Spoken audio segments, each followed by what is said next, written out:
Assalamualaikum warahmatullahi wabarakatuh. Alhamdulillahirabbil alamin. Senang sekali bersama saya Dr. Ririn. Pada kali ini kita akan IG live bincang serambi hitam. Jadi tema kita kali ini adalah tentang psikiatri bersama Dr. Fazia SPKJ. Kita invite dulu ya beliau ya.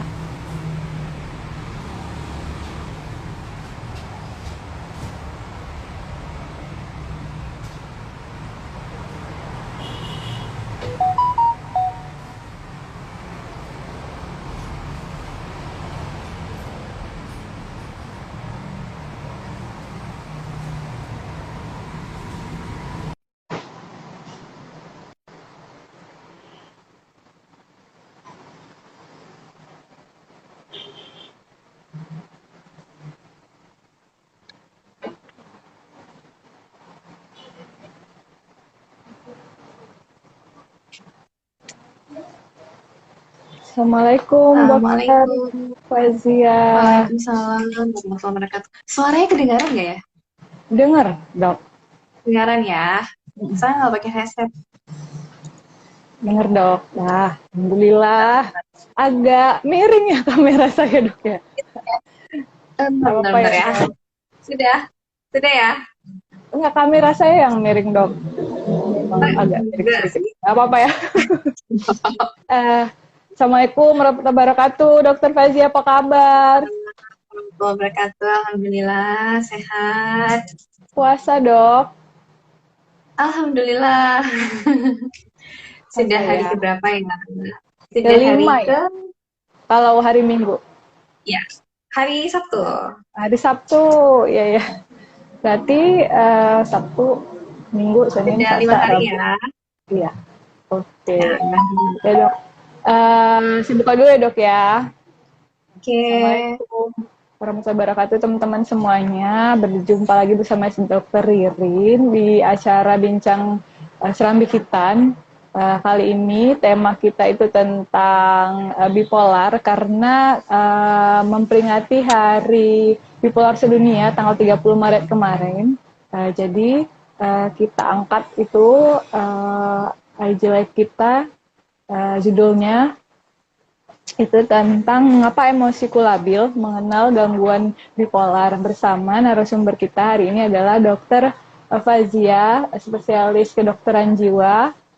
Nah, saya perkenalkan sedikit ya tentang Dr. Fazia. Beliau adalah alumni dari Fakultas Kedokteran Universitas Syah Kuala untuk S1-nya dan alumni dari Fakultas Kedokteran Universitas Airlangga Surabaya untuk program pendidikan dokter spesialisnya ya dok ya. Beliau sekarang sedang tugas di salah satu rumah sakit di Surabaya. Udah jadi warga Surabaya dok ya sekarang ya. Oh iya. Alhamdulillah. Selamat juga dok, sudah menjadi abdi negara. Selamat ya. Jadi abdi negara, selamat ya. Ya, nggak semua orang loh punya kesempatan itu dok. Nah jadi sebenarnya nih kita udah dari tahun lalu ya dok ya, udah berbulan-bulan yang lalu kita jadwalin, cuman karena jadwal beliau padat jadi baru sempatnya tahun ini ya dok ya. Nah jadi karena kita ini temanya bipolar, jadi saya mau cerita sedikit nih ya dok ya. Di waktu awal-awal itu hubungin Dr. Fazi, kita mau IG live tentang bipolar tuh saya excited banget gitu. Kenapa? Karena saya punya beberapa pengalaman nih tentang bipolar ya dok. Salah satunya itu kemarin waktu saya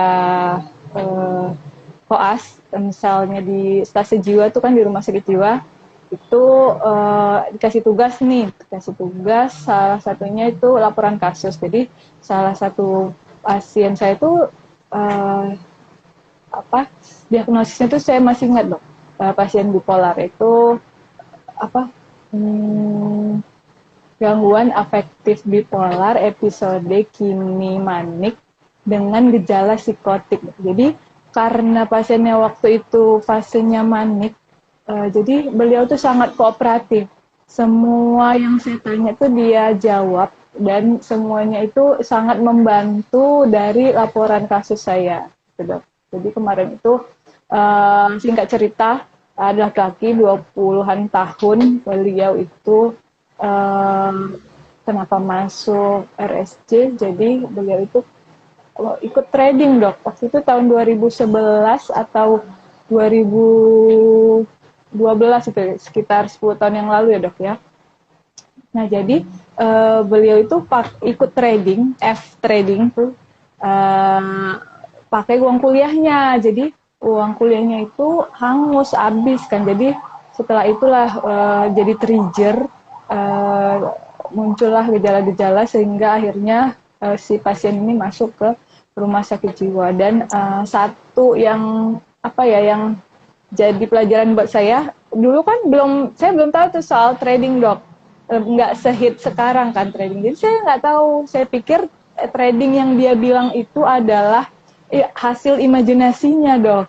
Kirain saya itu dia ngarang, rupanya ternyata saya yang bego, saya nggak ngerti soal trading, tapi memang trading itu ada gitu, Dok. Nah itu sih salah satu. Terus juga pasien bipolar yang satu dengan yang lainnya, walaupun kita merujuk pada satu teori, Dok, nanti tampilannya bisa berbeda-beda ya, Dok. Kemudian misalnya pasien yang sama aja, misalnya si A, dia kambuh bipolar sekarang dan kambuh bipolarnya yang selanjutnya itu bisa berbeda ya, Dok. Kegiatan yang dia lakukan ya, Dok. Nah, itu aja sih singkatnya dari saya. Sekarang kita serahkan kepada Dokter Fazi ya, Dok. Nah, mulai aja ya, karena sebentar lagi di sana udah mau buka puasa ya, Dok. Nah, Iya, jadi jam 5:30 ya. Jadi tadi kan judulnya ini mengapa emosiku labil. Nah, jadi mengenal gangguan bipolar. Nah, apa sih, Dok, sebenarnya bipolar itu? Terus labil di sini labil yang kayak anak ABG bukan sih, Dok? Gitu, gimana sih sebenarnya? Oke, baik. Terima kasih. Jadi, bipolar ini adalah satu gangguan jiwa ya. Jadi dia masuk ke dalam gangguan mood, gangguan suasana perasaan, yang mana dia bersifat episodik dan terdapat gangguan suasana perasaan apa saja, yaitu ada manik, bisa hipomanik ya, bisa depresi seperti itu, dan bersifat recurrent dan bisa terjadi seumur hidup. Jadi singkatnya itu adalah, mudahnya kita melihat adalah bipolar. B itu kan dua ya, polar itu kutub. Jadi ada dua kutub, jadi ada kutub sedih berlebih, depresi, dan ada kutub bahagia lebih yang sering kita sebut manik ya. Dan di antara kedua fase tersebut bisa ada fase yang stabil seperti itu, fase yang normal seperti itu. Jadi Fase itu yang apa? singkat. Kenapa? Ya, fase tadi sinyalnya kan jelek deh. Fase yang mana? Jadi di antara dua fase depresi dan fase manik itu ada fase yang stabil. Biasanya jadi pasien itu tidak merasa sedih dan juga tidak merasa yang bahagia berlebih seperti itu. Periode waktunya, Dok, si pasien tadi merasa lebih dan atau depresi itu berapa lama, Dok? Ya, jadi sebenarnya manik itu, jadi kan bipolar itu dua ya, depresi dan manik seperti itu, dan juga bisa campuran, artinya dalam waktu yang bersamaan bisa muncul gejala depresi dan manik, atau gejala depresi saja, atau ya gejala manik saja, dan juga campuran. Berapa lama? Jadi mungkin untuk gejala awalnya itu ya, gejala awal untuk depresi itu 2 minggu baru kita bisa mengatakan dia mengalami depresi. Kalau untuk gejala manik itu setidaknya ada 1 minggu gejala mood yang elastisi, mood yang meninggi seperti itu ya, dan sertai dengan gejala-gejala lain. Jadi ketika seorang pasien sudah kita diagnosa bipolar, Nah, berapa lama dia mengalami fase depresi atau fase manik itu tidak ada batasan ya. Jadi tergantung. Ada yang dia bisa mengalami depresi berbulan-bulan, ada yang mengalami manik berbulan-bulan seperti itu. Jadi tidak ada waktu Patokannya ya, Dok. tertentu dia benar. Oh, dia mengalami depresi selama 2 minggu misalnya. Nggak ada waktu tetap. Jadi bisa depresi selama 3 bulan atau maniknya hanya 2 minggu atau hanya 1 bulan saja, itu tidak tergantung pasiennya. Jadi tidak ada uh, patokannya, tidak ada waktu yang tetapnya. Terus tadi kalau gejalanya apa aja, Dok, di dua fase tersebut, Dok? Ya, jadi karena dia ada dua fase ya, ada fase depresi. Nah, kalau misalnya gejala depresi itu seperti yang mungkin kita juga udah sering baca atau kita ketahui, gejala depresi itu mood yang depresi, sedih berlebih, kemudian juga mudah capek, mudah lelah, kehilangan semangat ya, kehilangan minat terhadap hal-hal yang disukai sebelumnya, kemudian kurang tidur, ide-ide bersalah ya, ide-ide menyalahkan diri sendiri, dan juga yang paling harus kita waspadai adanya ide-ide suicide ya, atau ide-ide bunuh diri. Nah, kita mendiagnosa seseorang dengan depresi ketika gejala-gejala tersebut sudah mengganggu fungsi sehari-hari, mengganggu fungsi sosial, dan mengganggu fungsi pekerjaannya, dan sudah terjadi dalam kurun waktu 2 minggu. Ya, baru kita bisa mendiagnosa seseorang mengalami depresi. Kemudian untuk fase maniknya itu terjadi setidaknya dalam waktu 1 minggu. Jadi ada keluhan mood yang elasi, mood yang meningkat ya, kemudian tidurnya kurang. Kalau pada depresi kan dia sulit tidur ya, sulit tidur karena memang pada orang-orang depresi itu kekurangan hormon melatonin ya, dan terjadi sleep delay. Sedangkan kalau pada orang manik kurang tidurnya karena energinya yang berlebih, dia terlalu bersemangat sehingga dia nggak bisa tidur, sehingga malam hari pun dia pakai buat kerja, buat melakukan sesuatu, kemudian idenya berlompat-lompat ya, terlalu banyak ide, tapi nggak selesai gitu pekerjaan. Ketika dia punya satu ide, dia nggak selesai, nggak diselesaikan karena idenya tuh loncat-loncat seperti itu. Kemudian bicaranya banyak ya, kemudian juga tidak ada rasa capek, dan meningkat ini ya, nafsu seksualnya juga meningkat, dan juga sering melakukan hal-hal yang ceroboh atau hal-hal yang sembrono seperti itu. Jadi sering melakukan hal-hal yang beresiko. Jadi dia tidak bisa berpikir ketika dia bertindak, bersikap, dia tidak bisa berpikir efek dari tindakannya tersebut jangka panjang apa. Jadi dia careless, sembrono seperti itu. Nah, ada juga fase yang campuran. Nah, fase campuran itu seperti tadi, jadi campuran kedua fase depresi dan fase manik yang terjadi dalam waktu yang bersamaan. Seperti itu. Jadi itu gejala-gejala bipolar. Kita sesuaikan dengan magnitudenya ya. Terus kalau penyebabnya dari bipolar itu apa, Dok? Ya, jadi sebenarnya penyebab bipolar itu mirip ya dengan penyebab gangguan jiwa yang lain.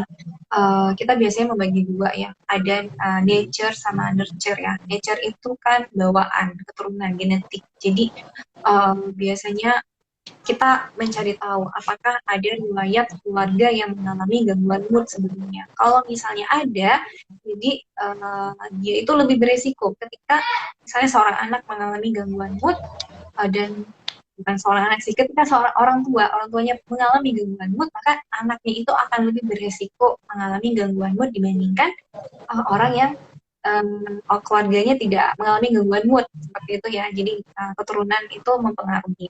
Kemudian juga terjadinya ketidakseimbangan senyawa-senyawa kimia di otak ya, bahwa di otak kita ini terdapat senyawa kimia yang berfungsi untuk mengatur motivasi, mengatur reward ya, kesenangan, semangat. Sehingga ketika senyawa kimia tersebut jadi tidak stabil, maka muncullah keluhan-keluhan yang tadi saya sebutkan. Kemudian juga terjadi pembentukan yang tidak normal dari saraf-saraf ya atau sinaps-sinaps saraf-saraf di otak. Jadi itu yang bawaannya itu nature. Kemudian kalau yang nurture itu yang didapat dari lingkungan, seperti pola asuh mungkin pola asuh dari orang tuanya yang terlalu otoriter kan, yang terlalu menikam mungkin atau yang terlalu memanjakan atau yang orang tua yang sering marah-marah ya. Kemudian juga trauma, riwayat bullying, kemudian juga masalah pada masa kehamilan mungkin entah itu anak bukan bukan anak yang diinginkan atau bukan atau mungkin hamil di luar nikah ya, kekurangan vitamin pada masa awal kehamilan itu juga bisa menjadi berpengaruh munculnya gangguan jiwa masuk di luar ini. Terus kalau sudah seperti itu, apa pengobatannya dok yang bisa untuk meringankan gejala tersebut? Ya, pastinya ketika keluhan-keluhan tersebut muncul dan sudah mengganggu fungsi ya, sudah mengganggu aktivitas sehari-hari, sudah nggak bisa kerja, nggak bisa sekolah, yang pertama sekali dilakukan adalah mencari pengobatan ya, mencari pengobatan ke tenaga profesional, yang ke dokter, ke psikiater, seperti itu. Dan nanti ketika ke dokter, yang pertama sekali itu ya target utama kita adalah mengurangi keluhan. Caranya bagaimana? Ya, dengan memperbaiki sinyal kimia di otaknya. Jadi caranya adalah dengan memberi pengobatan seperti itu ya, dengan obat. Nah, selain obat juga dilakukan psikoedukasi. Psikoedukasinya ke pasien dan keluarga ya. Jadi kita jelaskan apa sih itu bipolar, kemudian kita jelaskan gejala-gejalanya apa saja, kita jelaskan bagaimana cara mengelola gejala tersebut, kemudian juga uh, tujuan pengobatan ini buat apa, manfaatnya apa sih untuk pasien, kemudian efek samping dari pengobatan ini apa, kemudian juga untuk keluarga ya, jadi psikoedukasi untuk keluarga dan pasien tentang perjalanan penyakit, intinya tentang bipolar ini apa dan penyebabnya bagaimana seperti itu. Kemudian juga kita melakukan intervensi keluarga seperti kita apa namanya mengajak keluarga untuk memperbaiki komunikasi antar keluarganya. Jadi mungkin keluarga yang ekspresi emosi terlalu tinggi, yang terlalu merespon segala sesuatu yang dengan marah, dengan kritikan. Jadi kita ajarkan bahwa mengurangi ekspresi emosi. Jadi ekspresi emosi yang biasa itu akan membantu penderita bipolar. Kemudian mendukung pengobatan, kemudian keluarga itu memberikan dukungan ya, support system itu penting sekali untuk penderita gangguan jiwa termasuk bipolar ini, dan juga keluarga menjadi sosok atau tempat yang mengurangi stres seperti itu. Jadi bukan yang malah menimbulkan stres, tapi mengurangi stres itu yang bisa dilakukan ya, selain juga psikoterapi lainnya. Cuma yang tadi itu obat, edukasi dan keluarga, edukasi keluarga itu hal pertama yang bisa dilakukan untuk pasien-pasien dengan bipolar. Nah, kalau misalnya si pasien tadi udah dapat pengobatan dok, kan, apakah pengobatannya itu seumur hidup atau dalam jangka waktu berapa dok? Kalau setahu saya kan, kalau kayak skizo itu dia bisa sampai seumur hidup ya dok? Ya, sebenarnya sama ya, mirip. Yang menentukan seumur hidup atau tidak itu adalah pasiennya sendiri. Artinya gini, ketika keluarga mungkin menyadari ada perubahan perilaku ya, perubahan mood, perubahan emosi, dan mungkin dari si pasiennya juga merasa tidak nyaman gitu, tidak merasa kok mood aku seperti ini, yang kadang sedih, kadang bahagia seperti itu, sehingga dia menyadari akan hal itu dan dia mencari pengobatan. Semakin cepat dia diobati, maka pengobatannya yang semakin pendek seperti itu ya. Jadi fase pertama itu setidaknya pasien tersebut atau penderita bipolar harus minum obat selama 6 bulan. Ya. Nah, setelah itu ada fase maintenance ya, fase penguatan yang itu biasanya kita pertahankan 1-2 tahun. Nah, apakah akan lebih dari 2 tahun, bisa sampai 5 tahun, 10 tahun, atau seumur hidup, itu tergantung dari kepatuhan pengobatan pasien. Dia patuh nggak dengan pengobatan tersebut?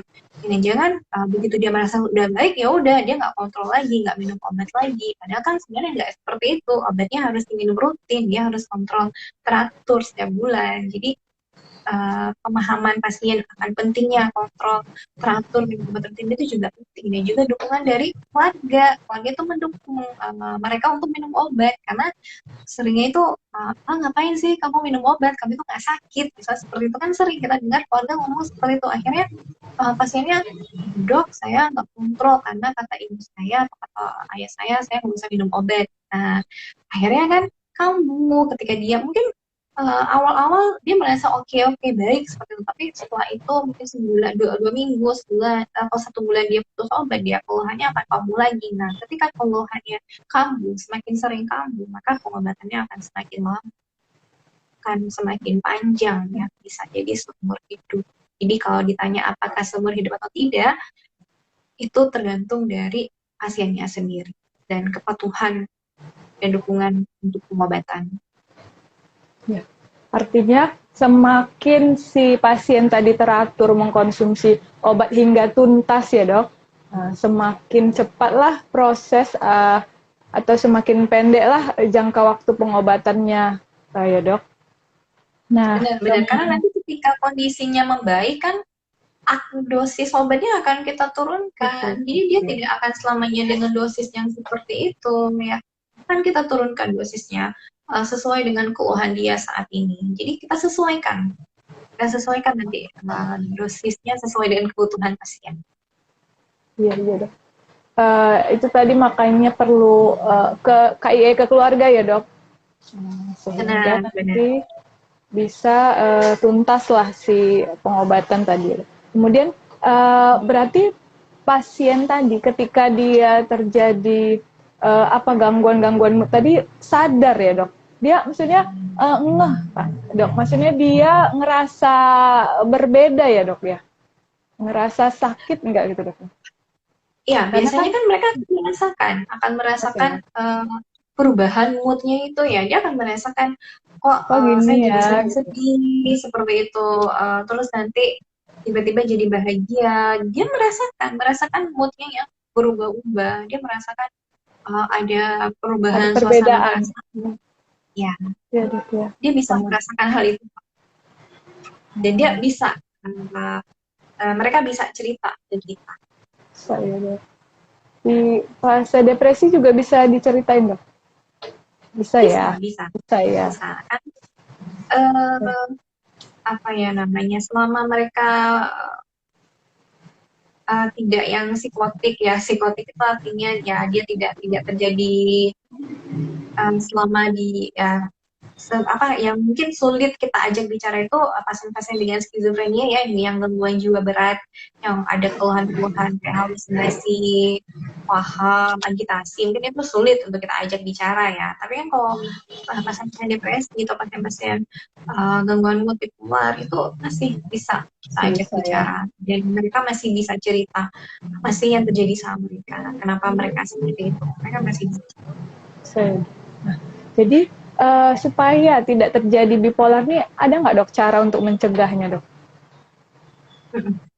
Ya, jadi tadi kan di awal saya jelaskan bahwa salah satu penyebabnya nature, ya, keturunan. Nah, bukan berarti misalnya orang tuanya memiliki gangguan mood, lantas ya anak akan langsung jadi gangguan mood. Tidak, memang si anak tersebut akan lebih berisiko mengalami gangguan mood dibandingkan orang lain yang tidak memiliki keluarga dengan riwayat gangguan mood, ya. Tapi itu ada yang namanya nurture, ya, ada lingkungan. Ketika lingkungan pola asuhnya baik, tidak ada trauma, tidak ada riwayat bullying, dan katakanlah lingkungan itu cukup kondusif, maka ya keluhan bipolar itu tidak akan muncul, keluhan gangguan mood itu tidak akan muncul, ya. Kemudian bagaimana cara kita mencegahnya, ya itu tadi dengan menyiapkan sejak dari masa kehamilan, ya, karena kan salah satu penyebabnya adalah adanya masalah pada masa kehamilan. Jadi dari mulai kehamilan itu anak ini benar-benar anak dari hubungan yang sah, kemudian benar-benar kehamilan yang diinginkan, kemudian juga memperhatikan tumbuh kembang janin ya pada trimester awal. Jadi si ibunya konsumsi vitamin yang banyak seperti itu. Jadi dalam pembentukan otaknya itu benar-benar sempurna, benar-benar baik. Dan ketika sudah trimester kedua, ketika sudah bisa diajak bicara, sudah ditiupkan ruhnya, ya kita ngajak si anak bicara, ya dia kan sudah mulai bisa mendengar.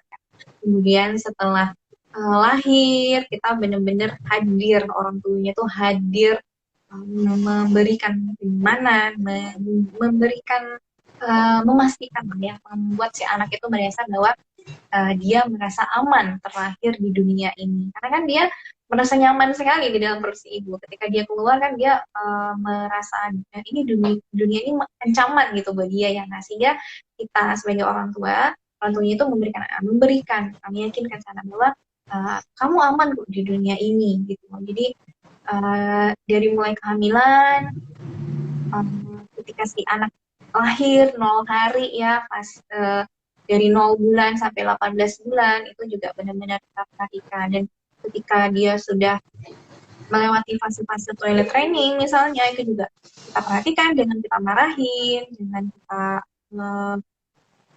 kita kerasin, kemudian kita juga menjaga kritikan. Jadi jangan semua yang anak lakukan kita kritik, kita protes. Jadi intinya tuh adalah bagaimana cara mencegah dengan mempersiapkan kehamilan, dari mulai hamil sampai pola asuh tumbuh anak itu juga kita perhatikan.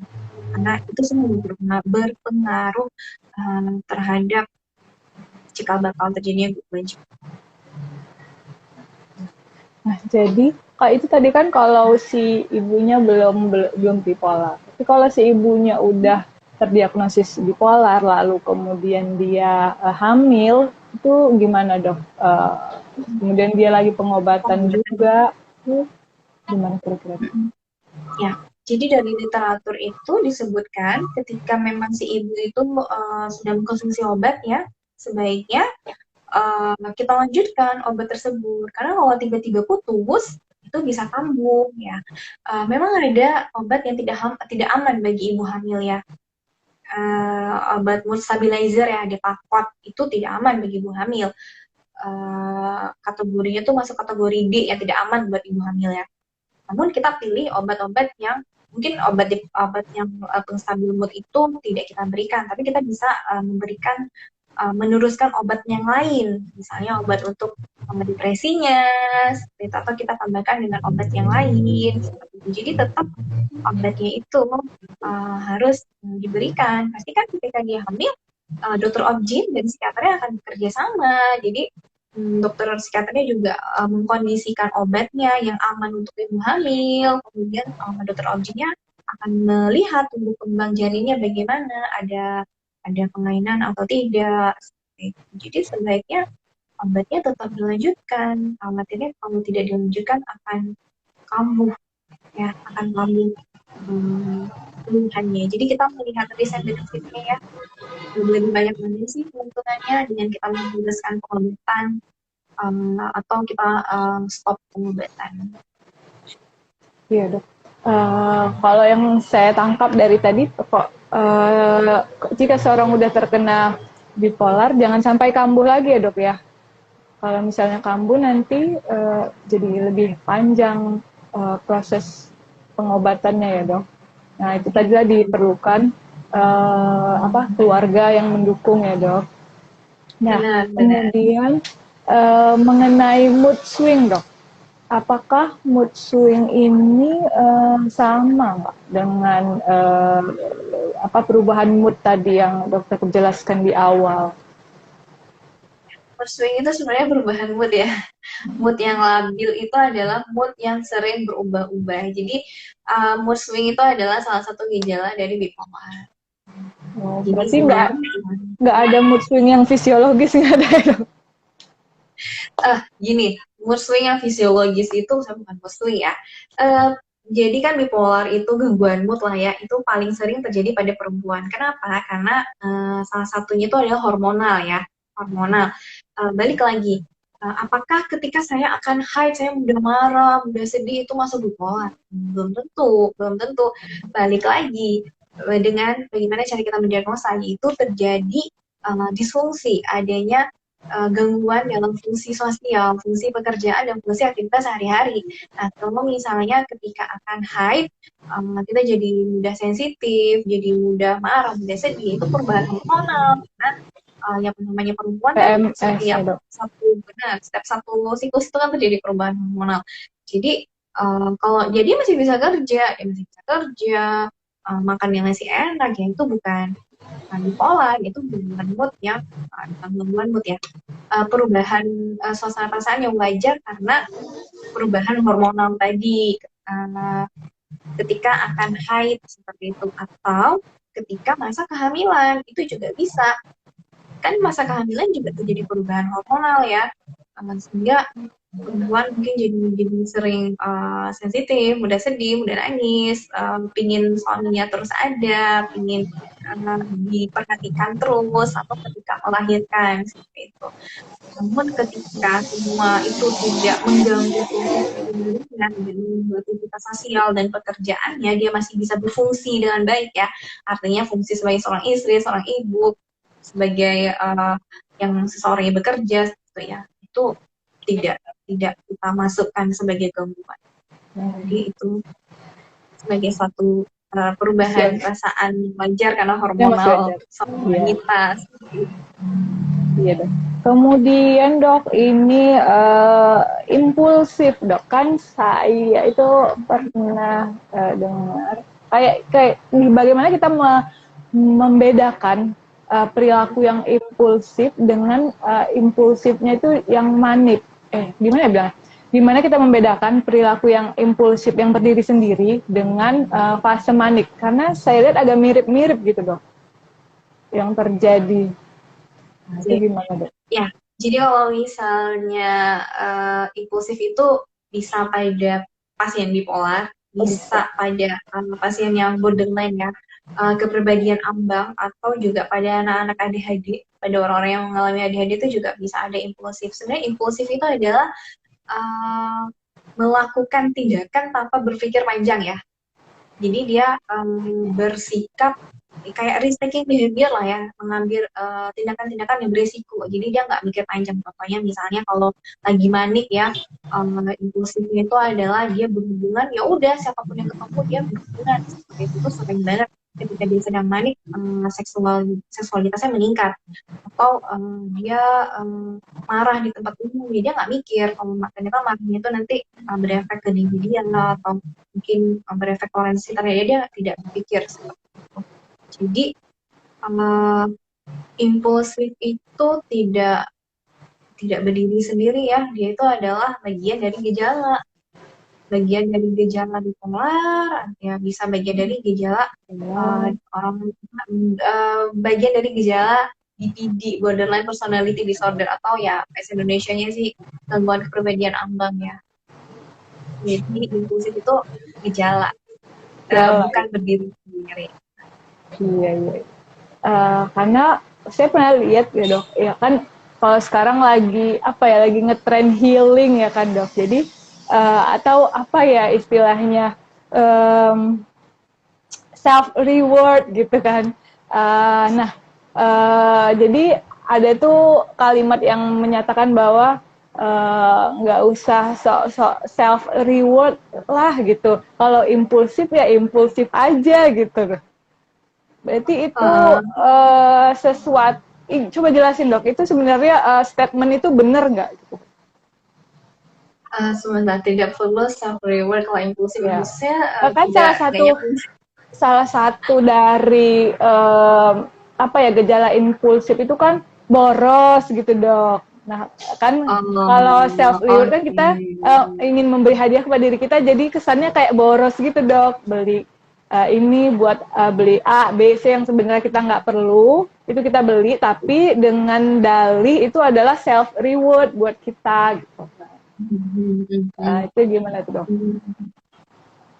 Iya, ya.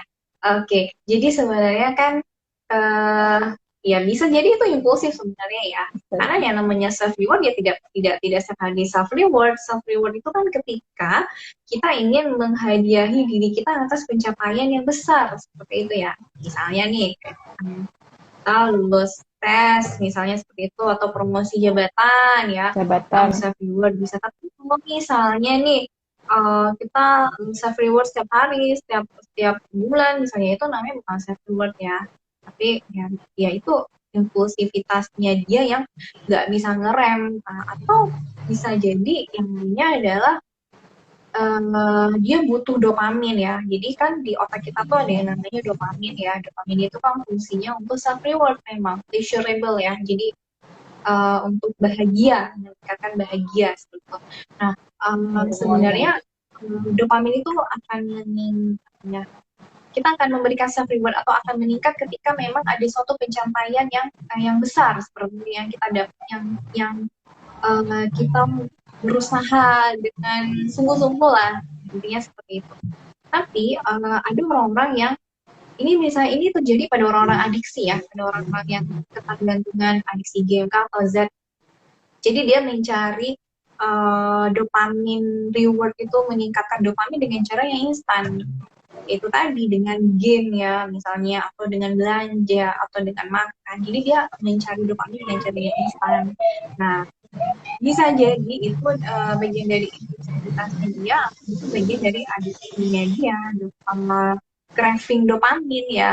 Jadi dia butuh butuh membahagiakan dirinya terus menerus, butuh dopamin yang meningkat terus menerus, sehingga dalihnya self reward, padahal sebenarnya bukan self reward.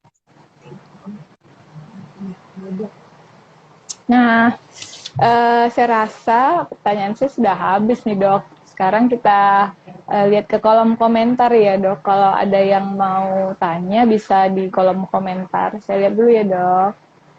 Oke. Nah, ini terima kasih nih kepada teman-teman yang sudah bergabung.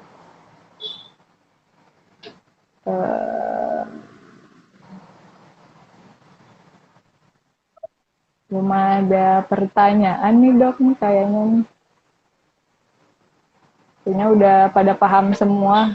Oh ada nih dok dari Amal. Sorry dokter, tapi kalau kita kasih self reward buat dari kita yang sudah kuat dengan komentar netizen.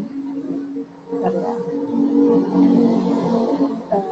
Sorry dokter, tapi kalau kita kasih self reward buat diri kita yang sudah kuat dengan komentar netizen, boleh kan dok? Ini komentar apa dulu? Oh, soal self reward tadi dok, kan intinya sih nggak boleh berlebihan ya dok. Self reward sih boleh aja ya kan, tapi jangan maksudnya ini dia memberikan self reward terhadap dirinya karena yang sudah kuat dengan komentar netizen. Sebenarnya apa sih yang dilakukan sampai netizen itu harus berkomentar? Mengomentari ya benar-benar. Jadi apa sih yang kita lakukan sehingga netizen berkomentar yang tidak. Kalau memang ternyata komentar netizen itu tidak benar, ya sudah kan tidak perlu kita kita hiraukan. Ya benar, abaikan saja. Jadi kan kita bisa tahu lah ya mana sih yang memang harus kita percaya, atau mana yang bisa kita yang bisa kita himbau sih, yang bisa kita terima seperti itu ya. Apa mana yang memang ya udah nggak usah dihiraukan, abaikan saja. Jadi ya saya rasa sih ya boleh monggo silahkan, kalau memang memberikan self reward pada diri sendiri boleh, tidak ada yang salah. Namun ketika itu sudah terjadi sering berlebihan ya, itu sebenarnya bukan self reward lagi gitu. Jadi jangan sampai dalih kita memberikan self reward malah akhirnya kita nggak bisa nabung, malah jadi kebutuhan-kebutuhan yang penting, kebutuhan-kebutuhan pokok kita malah jadi terbengkalai seperti itu. Self reward boleh silahkan, tapi benar-benar setelah kita sisihkan untuk keperluan-keperluan yang penting. Yang prioritas ya dok. Iya, Benar. iya, iya. Ya sih, kalau menurut saya gitu juga. Pokoknya intinya nggak boleh berlebihan ya dok, harus seimbang. Ya kita lah yang tahu yang Ya, mana yang prioritas buat kita ya dok. Ya, ada lagi nggak ya? benar-benar. Oh ada lagi dok. Izin bertanya dokter dari susah namanya dok. Kan booming banget tuh film Kukira Kau Rumah. Untuk tanggapan dokter sendiri bagaimana dok? Terima kasih. Kira kau Saya sih belum nggak tahu sama, saya juga nggak tahu. Saya tahu film itu memang berkisah tentang penderita bipolar ya. Tapi saya belum nonton filmnya. Jadi saya belum bisa berkomentar ya, mohon maaf. Ya nanti kita nonton dulu dok ya dok. Nanti kita buat bincang seram bikitan lagi. Ya, nanti kita buat review ya, review film itu ya Iya. di sesi berikutnya. Saya juga baru tahu itu dok. Nanti saya search. Ada. Saya Ada tahu ya film dok. itu, tapi saya belum nonton. Saya nggak nonton. Ya dok. Oke dokter, terima kasih nasihatnya. Ini komentar orang di sekeliling kita komentar negatif intinya. Oke, ya sebenarnya dengan komentar negatif itu cukup kita meyakini bahwa apakah benar komentar mereka itu. Kalau memang ternyata komentar itu tidak sesuai dengan diri kita, sebaiknya kita abaikan saja. Nggak semua komen-komen orang di sekitar itu harus kita dengar, harus kita masukkan ke hati atau kita pikirkan. Enggak. Pilihlah mana yang memang bisa kita terima, mana yang memang bisa sesuai sama diri kita, dan mana yang memang bisa kita terapkan. Kan yang tahu diri kita, yang tahu apa yang bisa kita lakukan, yang tahu kemampuan kita itu adalah diri kita sendiri ya, bukan mereka, bukan orang-orang di sekitar kita. Orang di sekitar kita bisa berkomentar apa saja ya, bisa mengkritisi apa saja, tapi pada akhirnya tetap setiap keputusan, tindakan itu adalah di diri kita sendiri. Karena kan yang akan menjalani kehidupan itu kita. Kalau misalnya ada apa-apa nanti, ya belum tentu mereka yang peduli sama kita ya. Jadi yang akan peduli dengan diri kita sendiri ya dia kita sebenarnya ya. Jadi ketika ada komentar-komentar negatif, tinggal kita saring aja. Kita filter ya Kita dok. saring. Karena yang bertanggung jawab terhadap diri kita ya diri kita sendiri ya dok. Iya benar. Jadi kita filter aja. Kira mana sih yang benar? Kalau memang ternyata itu bukan komentar negatif, tapi itu adalah apa namanya ya, bukan teguran ya, kata-kata yang membuat kita jadi lebih baik seperti itu ya. Mungkin nasihat seperti itu ya udah kita terima. Mungkin saya masih kurang di sini. Dia memberikan masukan misalnya, ya udah kita terima, kita perbaiki ke depan. Jadi kita juga harus bisa memilah itu benar kata-kata negatif ataukah itu suatu bentuk perhatian ya, supaya kita bisa lebih baik lagi ke depan, supaya kita bisa lebih mengembangkan diri. Baik dok, nih saya rasa pertanyaan udah selesai. Dokter juga udah mau buka puasa. Ada kira-kira closing statement lah dok dari dokter Fazia itu apa? Ya, closing statement-nya adalah ketika kita menyadari adanya perubahan suasana perasaan ataupun kita melihat ada orang-orang di sekitar kita yang mengalami perubahan perilaku itu atau perubahan suasana perasaan, jangan mengstigma mereka, jangan menjauhi mereka, tapi ajaklah mereka untuk mencari pengobatan ya, mencari pengobatan ke tenaga profesional, karena dengan pengobatan yang cepat, segera menangani, maka akan lebih baik outcome-nya, akan lebih baik hasilnya ke depan, dan kualitas hidupnya juga akan lebih baik.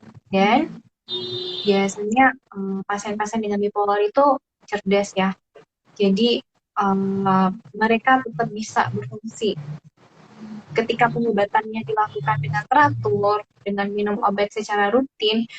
Mereka sama seperti orang-orang yang tidak sakit, dan mereka berhak untuk mendapatkan perlakuan yang sama.